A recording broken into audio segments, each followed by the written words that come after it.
ఇప్పుడు ఒక్కో దీపం వెలిగిస్తూ ఉండగా ప్రకాశం నాన్న హ్యాపీగా చూస్తున్నారు. దాదాపుగా 30 వెలిగించగా ఇక ఆలస్యం చేయకూడదు అని అత్తుకోవాలి. అక్కడ ఫ్యాన్ స్విచ్ ఆఫ్ ఆన్ చేయడానికి రెడీ చేస్తున్నారు. ఫ్యాన్ తిరగట్లేదు అనుకున్నారు.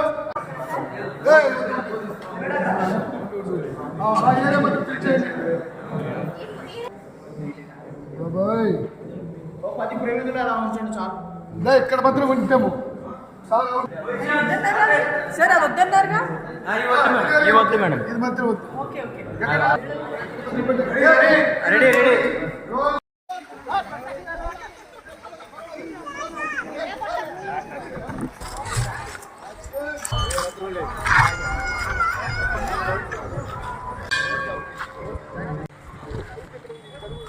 ఇదెல்லாம் వినిన తర్వాత మీరు ఆల్రెడీ ఉందని చెప్తా.